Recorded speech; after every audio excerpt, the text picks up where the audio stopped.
পৃথিবীর ভিতর একমাত্র সদর হসপিটাল যেটা বাংলাদেশের কুষ্টিয়া জেলায় অবস্থিত, যেখানে কোনো সুস্থ মানুষ গেলে আর ফিরে আসে না, মানে ফিরে আসে তবে অসুস্থ হয়ে। যারা জীবনের প্রথমবার গেছেন তারা আসলে গিয়ে বুঝতে পারবেন না কোনটা মুতের গন্ধ আর কোনটা গুয়ের গন্ধ। যেখানে এক ব্যাগ রক্ত জোগাড় করে রোগীকে পুশিং করতে সময় লাগে মাত্র 3.5 ঘন্টা।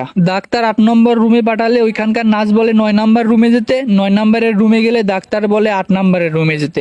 মানে এখানে যাওয়া মানে আপনার উপরে একরকম জুলুম নির্যাতন চালানোর মতো অবস্থা। এখানকার সুস্থ রোগীরা থাকে বেডে আর অসুস্থ রোগীরা থাকে বারান্দায়। শুধু তাই নয়, এখানে 2জন সিজারের রোগীর জন্য বরাদ্দ থাকে একটি করে সিট, সেইখানে ভাগাভাগি করে 2জন সিজারের রোগীকে বসানো বা শোয়ানো হয়ে থাকে। ডাক্তার আসিবার পূর্বে রোগী মারা গেল, একটি প্রবাদ আছে, আপনি যদি এই প্রবাদটি সরাসরি দেখতে চান তাহলে সদর হাসপাতালে চলে যান। মানুষের চেঁচামেচি আর হুড়ুহুড়িতে মনে হয় না যে এটা হসপিটাল, মনে হয় এটা আস্ত একটি খেলার মাঠ। কোটি কোটি টাকা দিয়ে বাংলাদেশের অনেক নতুন নতুন প্রকল্প হয়, কিন্তু যেখানে লাখ লাখ মানুষ চিকিৎসা নেয় সেখানে কোনো সংস্কারের ব্যবস্থা নাই, যেটা আমাদের জন্য আফসোস। অভিযোগ, অনিয়ম আর অস্বাস্থ্যকর একটি পরিবেশ দেখতে চান তাহলে এখনই ভ্রমণ করুন কুষ্টিয়া সদর হসপিটাল।